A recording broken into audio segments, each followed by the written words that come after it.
Hey y'all, welcome back to my channel. These are not the normal videos that I do. I do lots of recipe videos, making unhealthy food healthy, keto recipes, keto food hacks, things like that. But I felt like it was important to come on here and just show you some of the things that have been going on the last few days in the news. Because someone that you know that's either wanting to start keto or maybe knows you're doing keto and maybe worried about you.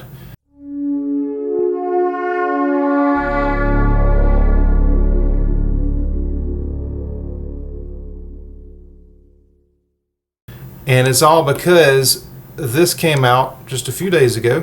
There was a study saying that red meat linked to type 2 diabetes risk. Now this says people who ate just 2 servings of red meat per week may have an increased risk of developing type 2 diabetes, according to a new Harvard study. New York Times, eating red meat may increase type 2 diabetes risk, study suggests. More than 1 serving of red meat a day may drive up the risk of type 2 diabetes, so they took that totally out of context. This says 2 servings a week was the study, but hey, that sounds even better. Still not accurate, but better. Anyway, just headlines all over the place. This is coming out all over. Fox News, your diabetes risk may double if you eat this food twice a week. New study followed the health and diets of over 216,000 adults over 30 plus years. If you don't believe the Fox News, there's CNN. CNN Health, eating red meat linked to higher risk of type 2 diabetes, study finds. So, I actually have the study. Now let me make this small here so we can go through just a few things. I'm hoping Dr. Ken Berry is going to come out with a video on this because he's going to be a whole lot better at explaining some of these things than I am. I'm kind of a simple person. I like doing recipes, but when something comes out like this that I just completely disagree with, I have to read it for the context. So I've highlighted just a few things here. Red meat intake, and they were saying it was United States females and males. And by the way, if you go on to any of these articles and try to link to this, it's about $32 to buy this study. But if you guys will just go on, give me a like on this video and comment on this video and go over to Facebook, and I'll put a link down below to my Facebook page. If you'll just go on to Facebook there and send me a message, because I don't think there's any way you can do it on YouTube. But if you'll just send me a message, I'll be glad to send you a copy of this. And I'll send this one that's got kind of the notes that I made on it. But then you can read through the whole thing and draw your own conclusions. Don't believe me. I'm not a doctor, but I can read. And so I just went through this and tried to pull out things from the study. But like I said, just like and comment on this video. Go to Facebook and find me. Send me a message and I'll send this PDF of this over to you. The first thing I noticed is this was done by the Harvard T.H. Chan School of Public Health in Boston. Now, why is that important? Well, let's go to the funding sources from the Harvard, and this is their website up here. This is their funding sources, people that are giving them money. The Harvard T.H. Chan School of Public Health Research Administration. And one of their biggest non-federal people that give them money is the Bill and Melinda Gates Foundation. Now, why is that a big deal? And some things we're just going to have to connect the dots here on. I don't want to say too much because some of the other channels are getting for saying some of these things. So you can connect your own dots. Like I said, I will give you the PDF so you can read through this for yourself and just get the information. I'm sorry this is not going to be a polished video. I just want to get the information out there. So check out my recipe videos coming up this week if you want something a little better. I'm just kind of rambling here. I just want to go through this information real quick and get it out there. So why is this a big deal? Well, we've got this. This is who a lot of these foods come from. Everybody knows farms get subsidies, right? So we've got this article here. Now the largest private owner of American farmland. One of the consequences of farm operators not actually owning their land is figuring out where farm subsidy money goes. So, does it come down to money? Probably so. We'll dive a little more into the study. Now, they want you to believe this is just United States females and males. But where the methods came from, right here, the Nurses Health Study, NHS2, which is the Nurse Health Study number 2, and Health Professional Follow-Up Study. They're really surveying nurses in this study. Now, why is that important?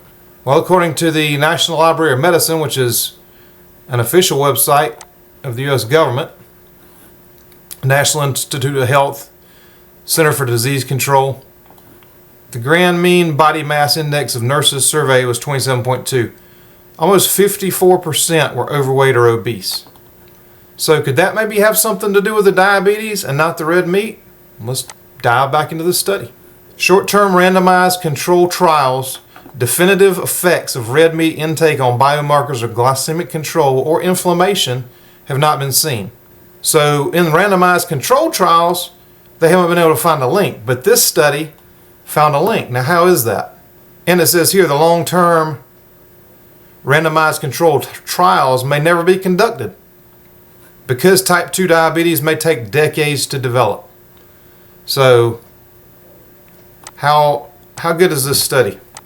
They've also excluded participants who reported a baseline history of diabetes, myocardial infarction. So all this sounds pretty good so far until you get to here. Female participants who had an energy intake of less than 500 calories a day or over 3,500 calories a day. You could have female participants eating 3,499 calories a day becoming obese, or for the male participants, over 4,200 calories a day. Now, do you eat that many calories a day? Now, more importantly, how did they do this survey? Dietary intakes were assessed every 2 to 4 years using semi-quantitative food frequency questionnaires, which basically means they give them an amount, but participants were asked to report their average intake of each food or beverage over the past 12 months. So they give you a piece of paper with a list of foods on it and amounts for your last 12 months. How many of y'all are going to be able to go in and tell me what foods you ate for the last 12 months and how much, and be anywhere close to accurate? I know I can't. I can barely do that for the past week. 2 days is pushing it, so I definitely couldn't go in and tell you what my intake of foods was like over the last 12 months. So let's define this red meat. Processed red meats included beef or pork hot dogs. So we're not even really talking about red meat here. We got pork hot dogs in there. We got bacon, processed meat sandwiches, other processed meats such as sausage. So red meat, I mean, what do you think of when you hear red meat? Hamburgers and steaks, right? Nah. They're pretty much going in and including just about everything. Unprocessed red meats include lean or extra lean hamburger, regular hamburger, beef, pork, or lamb as a sandwich or a mixed dish. Pork is a main dish and beef or lamb is a main dish. So what are we talking about here? They just group in everything. And then they have no idea how many calories the people on this study are eating because the total energy intake and alcohol intake were computed based on nutrient contents from the Harvard University Food Composition Database, not from these people that were actually supposedly in this trial. Does that seem like it could be a little skewed to you? It does to me. Like I said, I'm a real simple guy. I'm just trying to pull out of this study what I can. I can't wait to see Dr. Berry's video about it when he does it. And once he does it, I'll link it down below because he's a doctor. I'm not. I'm just giving you my thoughts and opinions on this. Now here's an interesting part here too. In both females and males, those with higher total red meat intake had higher body mass index and total energy intake. So that means people eating more food were eating more total red meat, probably because they're eating more food. They were also less physically active, were more likely to be smokers, and were less likely to use multivitamins.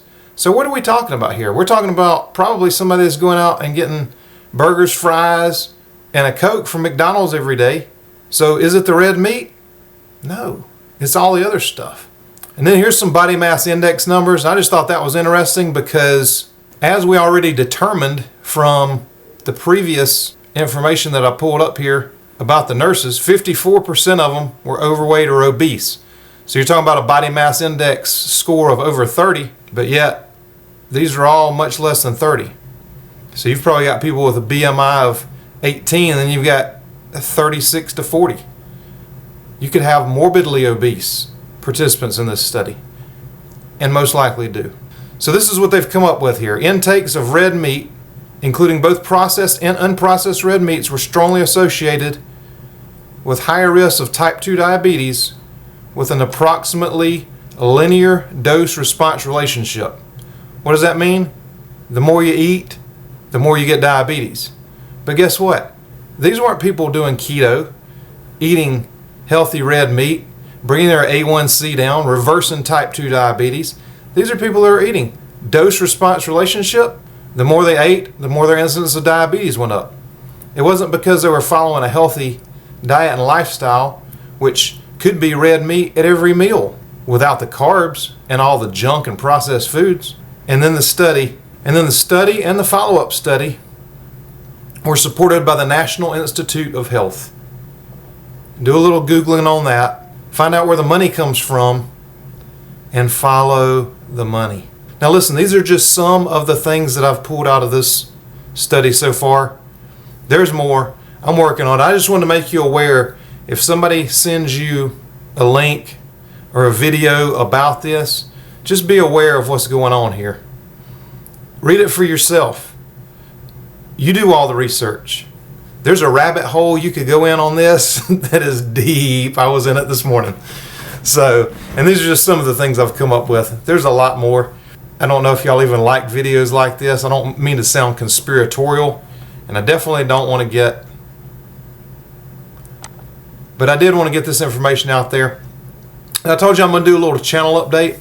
I usually release my videos on Monday, Wednesday, and Friday. I'm going to change it. I'm going to be coming out with new videos every Tuesday, Thursday, and Saturday now. So be looking for those.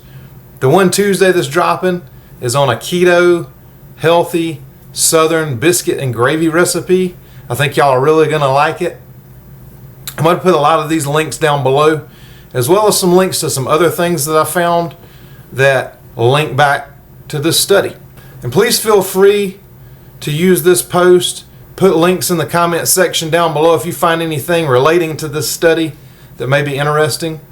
And like I said, if you'll go over to Facebook, find me on there, like your Best Body Blueprint page, and send me a message on there, I'll send you over the copy of this PDF. One more little interesting thing: all authors have no conflicts of interest. Wow, wouldn't that be nice if that was actually true? Anyway, this is Victor with your Best Body Blueprint. I hope this sheds a little bit of light on this. Like I said, there's some really good videos coming, I'm sure, from Dr. Berry. I'm sure Dr. Berg will come out with something on it. And Dr. Berry is a medical doctor, so he probably understands a lot more of these things. I've been studying nutrition and things like that for 25, 30 years, but he was in it day in and day out, and I can't wait to see his video. Anyway, like I said, I'll link it down below whenever he releases it.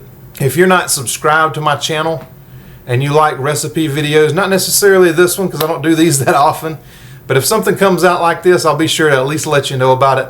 So if you subscribe and hit the little bell icon down there, hopefully I can put it in this video. I've never done one of these kind of live screen share things before, but hopefully I'll be able to put the bell icon down there. But you'll know what to do. Subscribe to the channel, and then give me a like on this video and a comment.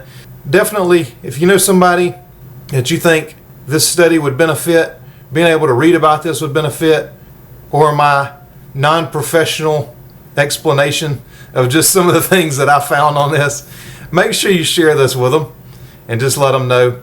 I'll be back with some more recipe videos real soon.